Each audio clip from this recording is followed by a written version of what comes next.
welcome to today's video.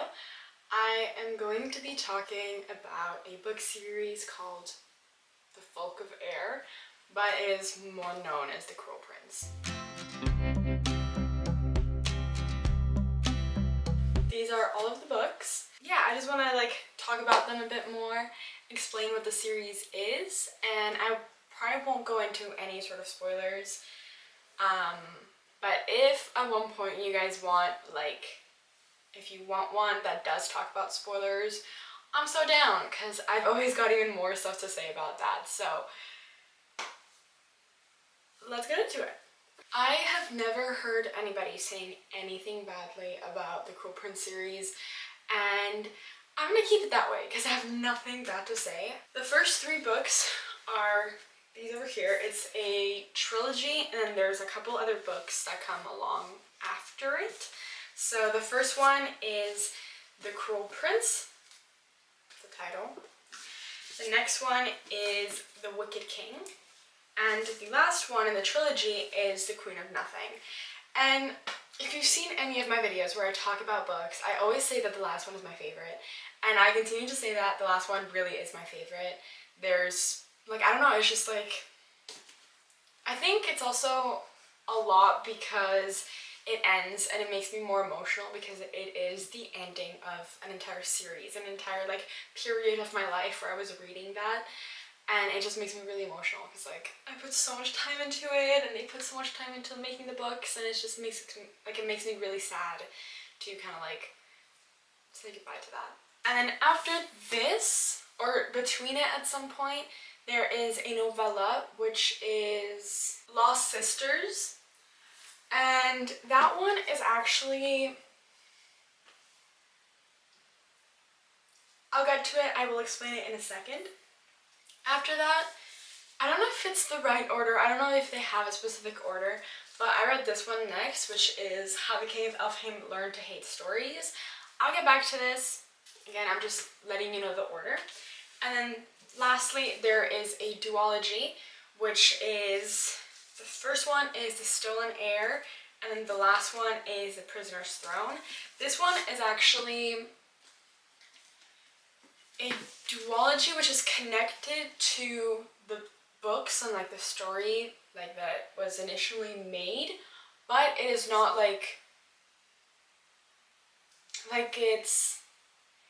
it's not revolving around the same sort of characters, but they're all connected. And I'll once again get into that. So, first off, I have reviews written on my phone, so I'm gonna just pull them out so that I know what I should be saying, because I get distracted by my thoughts, so. So, starting off with the trilogy, I have so many good opinions about this.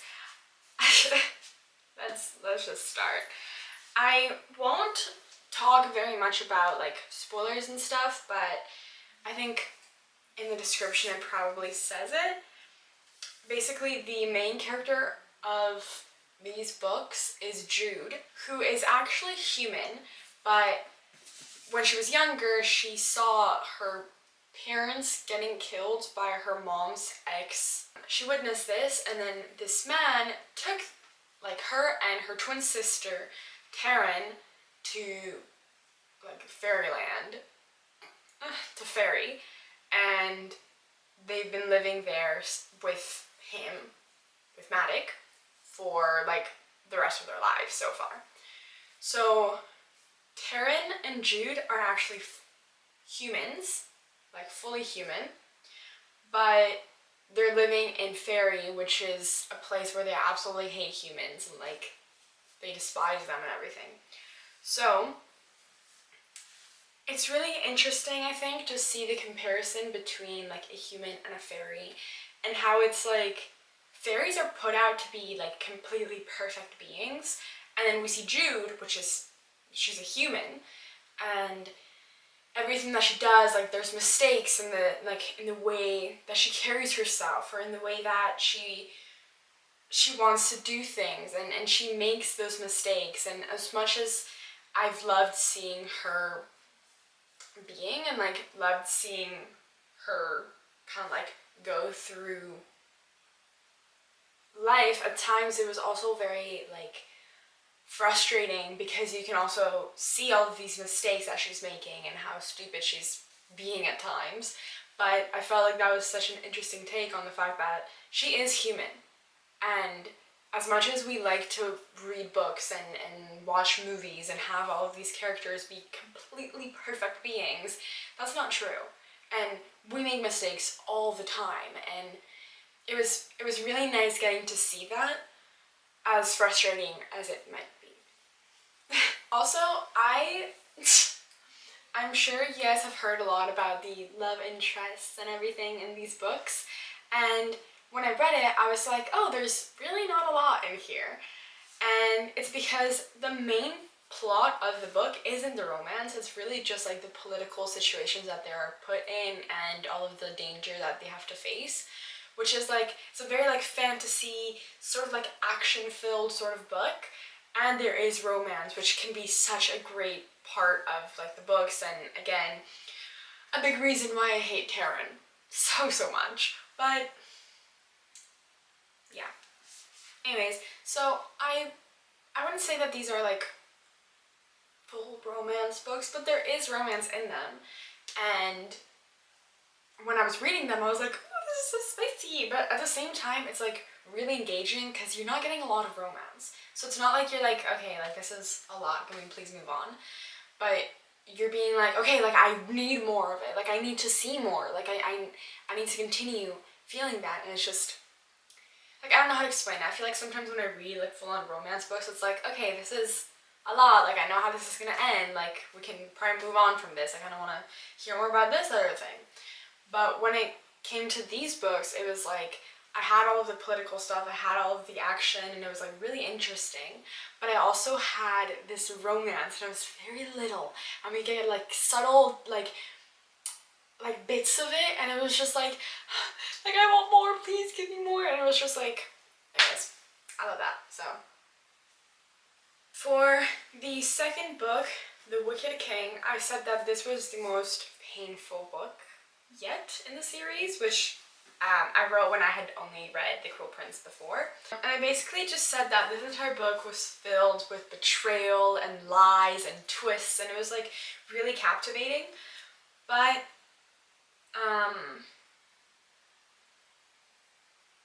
no, but that's literally what I said. And I also continued to explain the fact that, as mentioned in the book before, I believe that these characters are so real and that they have flaws and they make mistakes and they continue to grow and evolve throughout the series, which is something that like I believe is seen throughout the entire books up until the complete last one, The Prisoner's Throne. And I will get back onto that later once I reach it, but I'm not there yet. So yeah, and I think here I go again mentioning this in like for like the 100th time in these videos. I'm an acting student. I feel so stupid. It's just like, in case anybody is new here and doesn't know, I'm an acting student. I literally like study people for a living, and seeing people grow and evolve, just like, I don't know, it's like something about me just like I just love it so much, and I love seeing the growth and how they continue to evolve throughout books, even though, anyways, you get what I'm talking about. I just love it. So lastly in the trilogy, The Queen of Nothing, I literally wrote, first sentence, this book broke me. This is for sure my favorite from the Folklore series, which I think might still be true. I absolutely loved it so much. I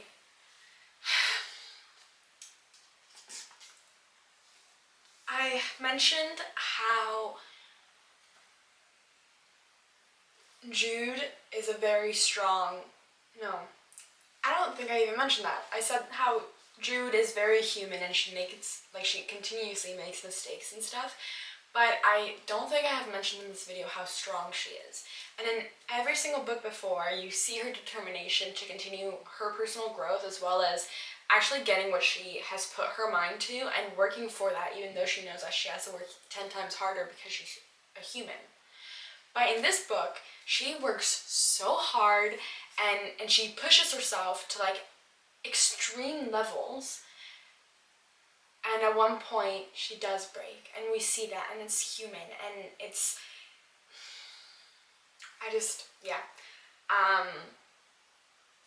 But although she does break, she's still able to push through, and she pushes herself even further than I think many people could. And I don't know, she's just such a strong female lead character, and I love her for that. Loving Holly Black for that too. But yeah, and then we see the love grows so much stronger, and it is no longer just like bickering and flirting a bit. It's like actual love and care for each other, and it's like it kind of like wraps things up, and it's so emotional. I'm gonna stop because I feel like it sounds stupid right now. Okay, next, I don't have a physical copy of it.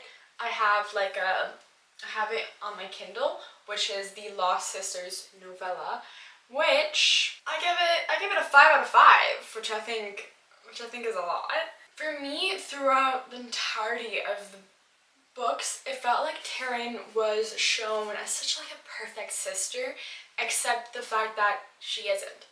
Like, we see what she does to Jude, and in this novella, we see that she doesn't care. We see that she is not sorry for anything that she has done. And I found it really interesting seeing everything in her point of view and seeing how she felt about everything, if she was even sorry, if she was like trying to like make things better. And I think this book continued my hate for her. I just didn't like her at all. But I really enjoyed seeing her point of view and getting to know her more, although I don't like her. I don't know if that makes sense. I also haven't really talked much about how these books are written. So in the first trilogy that I was just talking about before, there's a lot of explanations and sort of like details and world building, if that makes sense, which is really interesting. And I'm pretty sure, like in many other fantasy books, it's really hard to start reading it. Like, I remember I started reading it and I was like, I don't know what is she saying? And then you kind of adapt to the language. That's kind of how I view it. I feel like fantasy books are so much harder to read than other books because they're talking about a bunch of different things that you don't know, first off, but also like the language tends to be like more complicated than if you're reading just like a regular romance book or like a thriller, you know? So not only do I think it's much more effort for the author, which is like wowing to me, but also it's a nice little challenge to have to like read something that you're not really understanding right in the beginning. And for me, I feel like I always go through like periods of getting back into understanding what the books are saying because I tend to kind of struggle when I go back to fantasies. But I really like it, and you kind of like take a little period, or I took like a little period to like actually understand better, and then you start like understanding everything that is being said in the books. And again, might just be me, it might just be that I'm slow and don't know how to read, but I think it happens to a lot of people, so anyways. Whereas in The Lost Sisters, I felt like it was slightly easier to read, but the cool thing was that they continued to have a lot of repetition, and not only did they have repetition, but it was in Taryn's point of view, and she didn't say Jude, she said you. So like when you were reading it, she was completely referring to you, but as if you were Jude, which I thought was a really interesting way of writing the book, and I'm sure I could go deeper into that, and if somebody ever wants to hear it, you let me know, because I will talk about it on and on, because I love talking, so yeah. Next, I also want to mention the fact, like, how pretty this book is. Do you see that? It's gorgeous. And you see that? And there's a bunch of like drawings and illustrations. Like look at how beautiful that is. So it's like the entire book. It's kind of like, I feel like it's really interesting because it is literally called How the King of Elfheim Learned to Hate Stories. And when you think of stories, you kind of think of like children's stories where you see like the images and stuff. And this exactly has that. Like there's images throughout, like, and illustrations. How pretty is that? Literally, like, but yeah, like when I first thought of this book, I was like, oh, like probably talking about like children's stories, like with images and stuff. And it's not. But this book does indeed have like kid stories. They have illustrations and showing you what the text is talking about through images, which is really interesting. It's not every single page, but there's quite a few that do have illustrations, and it's first off a really nice touch and like really pretty. Like, I don't know, I just thought that was a connection, and I thought that was really interesting. Similarly to the novella, it does have repetition, but it's not repetition in the same way. In the novella, they kind of repeat words or like the same sort of like phrases over and over again in like one sentence or like a couple times throughout the entire novella. Here, I guess similarly, they have repetition when it comes to the stories. So there's this one story that they continue to tell throughout the book, but each time something changes about it. Which, first off, is already really interesting because you already think you know what they're gonna say, but then it changes and it's like, oh, that's kind of interesting. And it just continues to show you who Cardan is and love, which is just lovely. Okay, and lastly, the duology. The first book is The Stolen Heir. I literally, I saw that Holly Black was actually going all the way to Toronto for like a book signing event, and I was like, I messaged my friend and I was like, oh my god, you have to go for us, you have to go. So she went and she got it signed for us, and we kind of like buddy read these two books, I'm pretty sure, if I'm remembering correctly. So the really interesting thing about this duology is that you actually meet new characters. For example, Ren, which, I mean, she might be mentioned in the other books slightly, but she's not like a super important character in the books. Like, it's not, they don't revolve around her.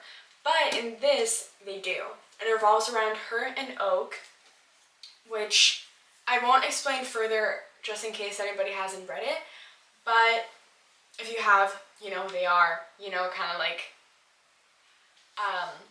well, you know who Oak is. And it's kind of his point of view as people are trying to force him into a situation that he has never wanted for himself. Again, leaving it broad so that just in case I don't want to spoil things. But yeah, I feel like in this duology there is a lot of similarities between Ren and Oak and Jude and Cardan, which I found really interesting, but they're also like completely different. Like, in a way, I think both Jude and Ren are both very, like, I guess oppressed, really, because they're not, like, I don't know how to explain it. Like, Jude is human, and Ren, although she is a fairy, she's not a liked type of fairy. So, it's kind of like the treatment that she gets, although is probably better than the one that Jude has gotten. It's also not, because people don't like her, and people are like scared of her. So it's a very like different sort of way, but at the same time it's very similar because they're getting treated badly by people. And I think she has almost a very similar, not really, she has a different sort of growth compared to Jude, but in the same sort of way. Like they both push themselves to be better and to continue growing and to show the power that they do have, and I just feel like that's very empowering, and I just really like that. But anyways, and then Oak and Cardan both have the same sort of like flirtatious energy. Like they both have the same sort of like vibe to them. They're very like, oh well, I'm gonna do whatever the hell I want to do. Like I'm not gonna be forced into something. I'm gonna do like whatever it is that I'm trying to do with my life. And they're very like set on what they do want and what they don't want, and I just think that's really interesting that they're both very similar. And although that these characters have these sort of similarities, they're also very different. Like the stories are really different. They're completely different stories, although Cardan and Jude are also mentioned in these books, mainly in the last one, I think. I'm not sure if the first one is mentioned. I don't remember the first one very much. I only remember the Prisoner's Throne. But I know that they are mentioned in here, which I also wanted to say that Jude and Cardan continue to change even at the end of this book. They become a lot more self-aware, I think, and you see that they are changing and that the way they have been behaving towards like Oak and Ren can eventually end up changing, and it kind of like continues this idea that people do not ever like, people don't stop changing, people don't stop growing, people don't reach a specific point in their lives and they're like, I'm done. Some people do, sure, but it doesn't mean that it's necessarily right. And I think when it came to these books, Jude, for example, she continues to change in every single one of the books, and there is so much growth, like, anyways. But yeah, so I think you get what I mean. Like, I believe that there is change in every single one of the books, and it continues to show that people do grow, and yeah. So I think even in the last one, Jude is still learning more about herself and about the way that she is and has been, and what she now believes is right or wrong to do, and how that affects her. This book is actually in Ren's point of view, which when I started reading it, I was like, oh, I don't think this is somebody that we know. And I remember talking to my friend about it, and I mean, we might have gotten to know her before, but I simply don't remember. But either way, I felt like it was really interesting because you get to start reading it and you're kind of like meeting a completely different person. It's in her point of view, and by the end there's this really big plot twist, which I thought was really interesting, but I had already thought about it before, which was kind of what like slightly killed me, because I was like, I already knew it when I read it, but it was still really interesting, and I felt really proud of myself for guessing that, because I remember like when my friend was reading it, she did not know, and she was like completely shocked by it, and I was like, yeah, like I had an idea. But for me, it wasn't that like anything had happened for me to think that way. It was more like I thought that it would have been a really interesting twist if it was that. Then the Prisoner's Throne is actually in Oak's point of view, so it is the opposite, which is really interesting because in the first one you can't really, like, at times where Ren is confused about what Oak is thinking, you're confused as well. Like you might have like a guess of what he's trying to do or what he's been like, but you don't know, and you had that same confusion that Ren gets. Whereas in The Prisoner's Throne, you're in Oak's point of view, and you get to hear all of his opinions and all of like his feelings throughout the series, or yeah, I guess throughout the series, and how he felt about specific things in The Stolen Heir. It has like some romance in it and lots of action, and one thing that happens throughout, I think, through the entire series of however many books it is, 7 books, they kind of have specific characters, like kind of like blurting out specific like details about the story so that you can connect everything, which is really interesting, but at the same time it's slightly confusing. Like sometimes characters come and they're like, oh well, actually this is what it is, and like this person did this because of that, and blah blah blah, and it can be slightly confusing because names are weird and it's a lot of information to take in at once, but it's also probably one of the only ways that the books could have been written to show information further, if that makes sense. Again, I can dive deeper another day, but that's kind of it so far. The entire series, love them so much. I just absolutely love them so much, and I'm really sad that they're over now and that I will never get the experience again of rereading them and finding everything out for the first time. But yeah, so if you're thinking about reading them, if you are wondering if you should, I say to go for it. If you like fantasies and kind of like thrillers and having some slight romance, which is always fun. That's a lot of talking, and I think I rambled on a lot, and I hope that everything made sense, because if it didn't, I'm so sorry.